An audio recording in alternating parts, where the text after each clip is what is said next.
Rafael Monteiro tinha tudo: mansão, empresa, noiva da alta sociedade. Mas havia uma dúvida que não saía da cabeça. Ela o amava por quem ele era ou pelo que ele tinha. Então ele fez algo que ninguém esperava. Fingiu estar acamado e esperou para ver quem ficaria. A noiva sumiu, a faxineira ficou, e o que ela fez nas semanas seguintes mudou tudo para sempre. Inscreva-se no canal Vidas Tocadas e ative o sininho. Toda semana uma história nova. Esta é uma história fictícia com cunho motivacional/educativo, baseada em relatos. Os nomes e situações são ficcionais. Rafael Monteiro acordou às 6h42 de uma manhã de terça-feira e ficou olhando para o teto por mais tempo do que o habitual. Não era insônia, era a pergunta. A mesma pergunta que havia começado como um pensamento pequeno, quase descartável, 3 meses antes, e que havia crescido até ocupar o espaço que deveria pertencer ao sono, às decisões de negócio, às conversas com o pai. A pergunta era simples. Camila o amava? Não o Grupo Monteiro. Não o apartamento em Moema, nem o jatinho, nem o cartão sem limite. Ele, Rafael, o homem que ficava em silêncio por horas quando estava pensando, que preferia café sem açúcar e jantar em casa a qualquer restaurante estrelado, que havia perdido a mãe aos 22 anos e que havia carregado esse peso com tanto cuidado que a maioria das pessoas ao redor nunca soube o tamanho dele. Esse Rafael. Era esse que Camila amava? Às 7h15, enquanto ouvia o som dos saltos dela no corredor de mármore. Pontual como sempre, perfeitamente arrumada como sempre. Rafael havia tomado uma decisão. Ia descobrir. Quando Camila abriu a porta, Rafael já havia preparado a expressão. Rafael, você ainda está na cama? Temos o almoço com os Bernardes às... Não vou conseguir, disse ele, deixando a voz sair pesada. Senti algo nas costas ontem na academia. Acordei sem conseguir me mover direito. O rosto de Camila atravessou vários estados em segundos. Surpresa, cálculo, preocupação performada. Meu Deus, Rafael! Ela se aproximou, mas parou a 1,5 metros da cama. Você chamou o médico? Vou chamar, mas vai precisar de exames. Provavelmente alguns dias assim. Viu algo cruzar os olhos dela. Não era medo, era inconveniência. E naquele momento, antes mesmo de a farsa começar de verdade, Rafael soube que a resposta à pergunta provavelmente já estava ali, mas precisava ter certeza. Ana Souza havia chegado à mansão Monteiro há 4 anos. Havia começado como temporária, 2 meses de cobertura para uma funcionária de licença. E havia ficado porque o Sr. Sérgio, pai de Rafael, havia dito uma coisa simples que havia pesado mais do que qualquer proposta formal.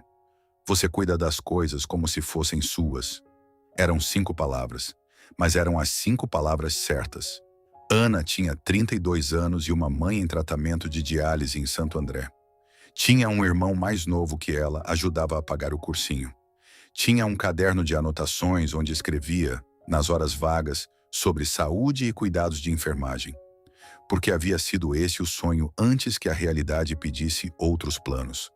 O trabalho na mansão pagava bem e tinha horários que ela conseguia administrar. Não era o que havia planejado, era o que funcionava para a vida que tinha. E Ana Souza fazia o que funcionava com o mesmo cuidado com que faria qualquer outra coisa. Havia coisas que Ana sabia sobre a mansão que ninguém havia lhe ensinado. Sabia que o Sr. Sérgio tomava o chá verde sem açúcar, mas com uma folha de hortelã fresca. Havia observado por uma semana antes de simplesmente começar a colocar. Sabia que Rafael lia o caderno de economia do jornal antes de qualquer outra sessão e que preferia que o jornal estivesse dobrado nessa sessão quando chegasse à mesa do café. Sabia que Camila pedia as toalhas trocadas todos os dias, mas que raramente as usava mais de uma vez. Um desperdício que Ana havia aprendido a registrar em silêncio e não comentar. Esses detalhes não estavam no contrato, estavam na atenção. E atenção era a coisa que Ana Souza dava de graça, porque não havia aprendido outra forma de estar no mundo. O médico havia sido o amigo de infância de Rafael. Marcos, cardiologista, que havia ouvido o plano com a expressão de quem está escutando algo simultaneamente irresponsável e compreensível. Você quer que eu finja que você tem uma lesão lombar temporária. 2 semanas, só isso. E o objetivo é ver quem fica. É. Marcos havia ficado em silêncio por um momento. Sabe que isso pode dar muito errado. Já sei, mas a alternativa é passar o resto da vida me perguntando. Outro silêncio. Vou fazer os exames parecerem convincentes, disse Marcos finalmente. Mas quando isso terminar, você vai-me 1 semana de férias no sítio do seu pai. 2 semanas. Então vai dar mais errado do que estou imaginando. Rafael havia quase sorrido. Era a primeira vez em meses que algo havia parecido genuinamente engraçado. No primeiro dia da farsa, Camila havia chegado às 10 da manhã. Havia ficado 40 minutos. Havia falado sobre o almoço cancelado com os Bernardes, sobre a reunião com o decorador para o apartamento que planejavam comprar juntos, sobre a viagem para Lisboa que precisaria ser remarcada. Havia perguntado 2 vezes se ele estava com dor. Não havia perguntado uma vez sequer o que ele precisava. Quando foi embora, tenho compromisso com a estilista, amor, impossível cancelar. Rafael ficou olhando para o teto. E foi então que Ana apareceu na porta do quarto. Com licença, senhor Rafael, vou trocar as toalhas do banheiro. Pode entrar, Ana. Ela entrou com aquela eficiência silenciosa de sempre. E então parou. Olhou para o rosto dele por um segundo, não com curiosidade ou avaliação, mas com a atenção de quem percebe alguma coisa. Posso trazer alguma coisa? Além das toalhas. Não era protocolo, era pergunta real. Um café, disse Rafael. Preto, sem açúcar. Já sei como o senhor gosta, disse ela. E foi. Rafael ficou olhando para a porta fechada por mais tempo do que havia olhado para Camila o dia inteiro. Os dias foram revelando coisas em camadas. Camila, no 4º dia, havia chegado com um buquê de flores que custava o salário mensal de Ana e havia ficado menos tempo do que o arranjo levou para ser colocado no vaso. Ana, no mesmo dia, havia encontrado Rafael com os ombros tensos de uma tarde longa e havia ido à cozinha sem ser pedida, voltando com uma compressa quente e o jornal do dia dobrado na seção de economia. Como sabia que eu queria isso? Havia perguntado Rafael. O senhor sempre fica tenso quando não lê o jornal, respondeu ela com simplicidade. E compressa quente ajuda nas costas. Você aprendeu isso? Estou estudando para fazer o técnico de enfermagem. Ainda é à noite, mas aprendo bastante. Rafael havia ficado em silêncio. Ali estava uma mulher que estudava à noite para servir melhor as pessoas que cuidava durante o dia. E ali estava outra, que contratava especialistas internacionais para tratar de um problema que não existia, mas não sabia o que ele tomava no café. O pai havia chegado no 6º dia. Sérgio Monteiro, 71 anos, fundador do grupo que Rafael agora presidia, havia entrado pela porta principal com aquela presença que não precisava de volume para preencher um ambiente. Havia encontrado Ana no corredor, organizando o carrinho para o turno da tarde. Ana, havia dito ele com aquele tom de quem cumprimenta de verdade. Ainda aqui. Senhor Sérgio, ela havia respondido, surpresa em ser reconhecida pelo nome com aquela naturalidade. O senhor Rafael está no quarto. Sei, fui te cumprimentar primeiro. Ana havia ficado sem o que dizer por um segundo. Sérgio havia sorrido com aquele meio sorriso de quem guarda mais do que mostra. Você foi a única pessoa desta casa que perguntou à minha falecida esposa como ela estava de verdade, Ana. Isso não se esquece. E havia ido ao quarto do filho, deixando Ana com aquelas palavras no corredor. Sérgio havia ficado em silêncio por exatamente 45 segundos depois que Rafael terminou de explicar o plano. Você está bem, havia dito finalmente. Sempre soube que era você quem eu mais dificilmente enganaria. Me viu mexer o pé? Vi você observar a Ana com a atenção de alguém que está descobrindo alguma coisa, não com a atenção de alguém que está com dor. Rafael havia ficado em silêncio. Você fez isso também, disse finalmente. Não era pergunta. Sérgio havia levantado uma sobrancelha. A sua mãe fingiu que havia perdido o emprego antes de aceitar sair comigo, disse com voz baixa. Queria ver se eu ficaria se ela não tivesse mais a empresa do pai. Fiquei, e ela contou tudo na 3ª semana. E você ficou bravo? Fiquei apaixonado, disse o pai simplesmente, porque entendi que ela havia arriscado a dignidade dela para descobrir se eu era real. Uma pausa. O que você está descobrindo, filho? Rafael olhou para a porta. Que fiz a pergunta certa, disse, mas talvez para a pessoa errada. Marcos havia mandado uma foto sem querer. Estava num evento beneficente e havia fotografado a mesa de amigos. E Camila estava ao fundo, no centro de um grupo, com aquele sorriso que Rafael havia achado genuíno por 3 anos e que agora, naquela foto, parecia exatamente o que era: performance. Não havia tristeza em seus olhos. Não havia aquela ausência de quem está pensando num lugar enquanto está em outro. Havia brilho, havia prazer, havia a alegria específica de alguém que está exatamente onde quer estar. E Rafael estava em casa, na cama, acamado. Havia olhado para a foto por um longo tempo e havia pensado que 3 anos era muito tempo para não reconhecer a diferença entre um sorriso e uma máscara. Na 9ª noite, Rafael havia desenvolvido febre de verdade, uma virose. O médico havia confirmado por telefone, irônico e levemente satisfeito com a situação. Karma, havia dito Marcos antes de desligar. Camila havia sido avisada por mensagem e havia respondido com um emoji de coração. E cuide-se, amor. Beijo. Ana havia chegado para o turno das 6 e havia encontrado Rafael com 38,5, os lençóis revirados e uma expressão de alguém que não estava acostumado a precisar de ninguém. Havia feito o que sabia fazer. Havia trocado os lençóis com ele ainda na cama, com aquela competência gentil de quem aprendeu como se faz isso. Havia preparado chá de gengibre com limão e mel. Havia colocado uma compressa fria na testa com a naturalidade de quem não precisa ser elogiado pelo gesto. E havia ficado. Não havia ido embora quando o turno terminou. Havia ligado para casa.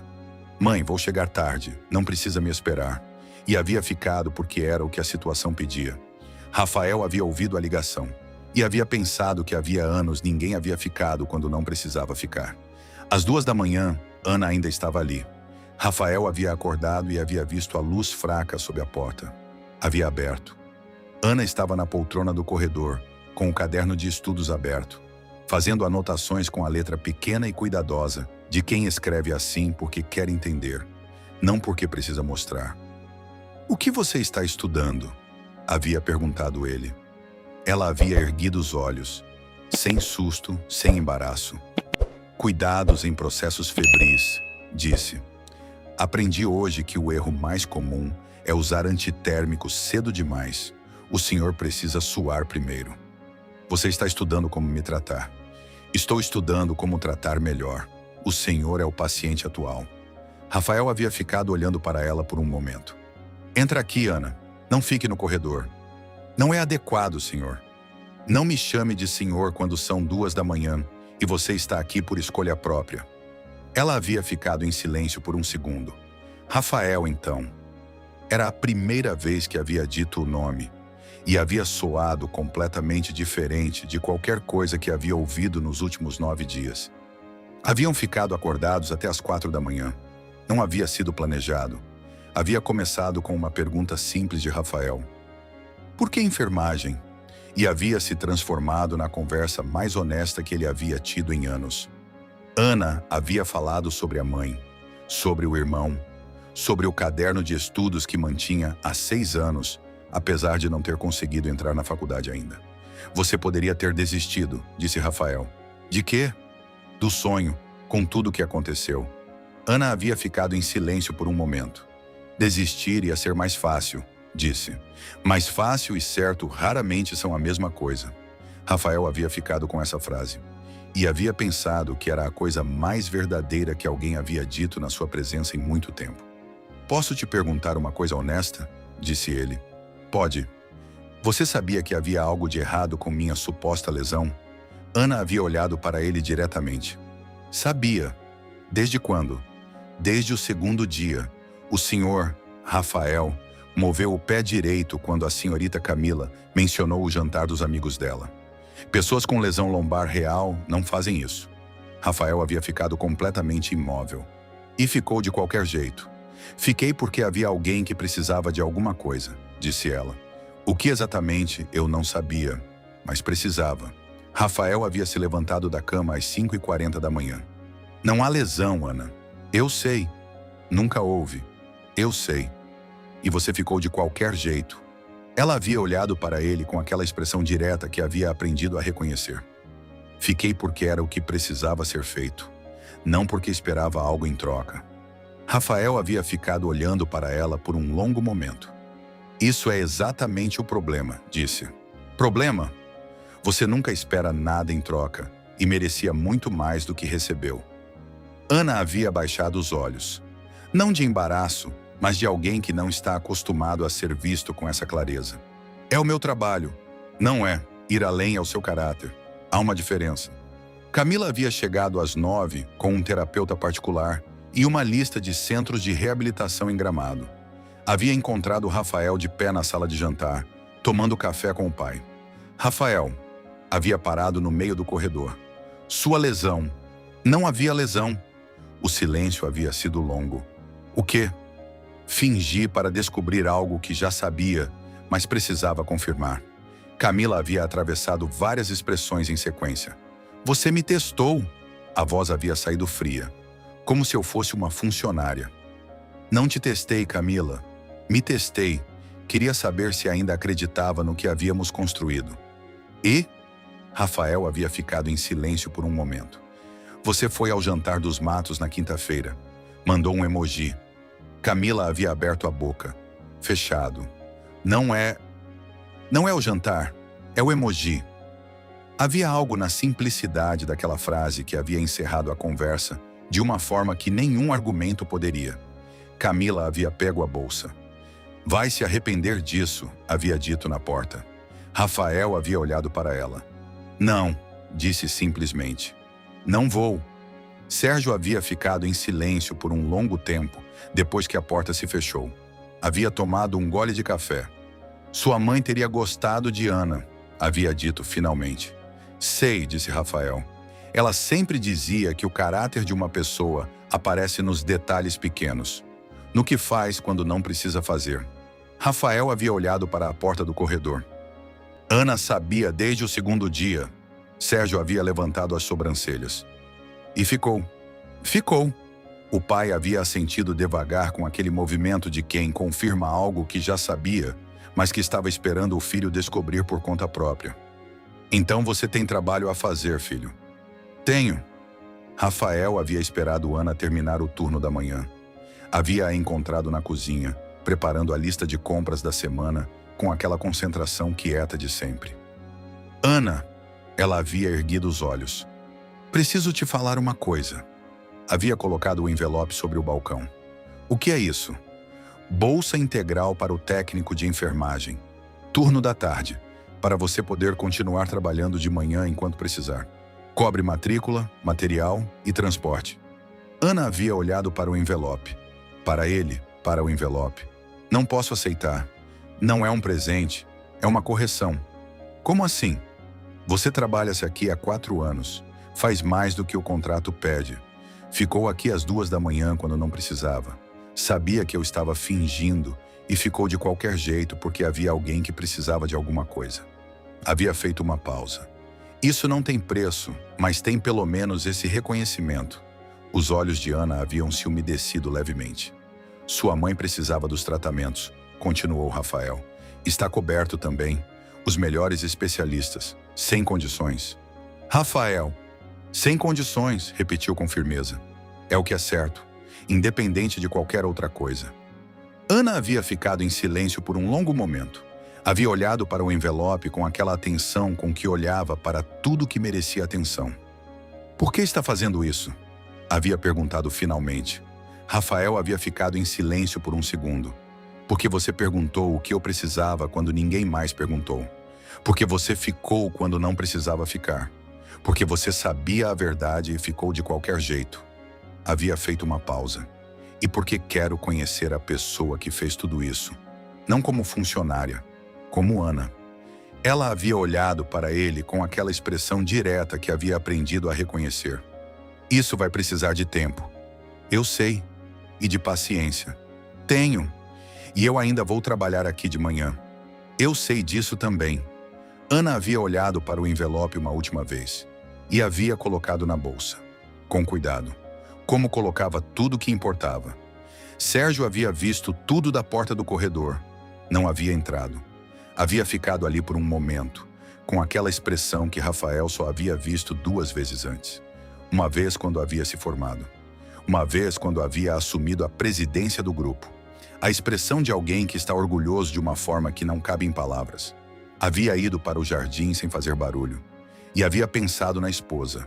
Em como ela havia dito anos antes que o maior sucesso que um pai podia ter não era o patrimônio que deixava para o filho.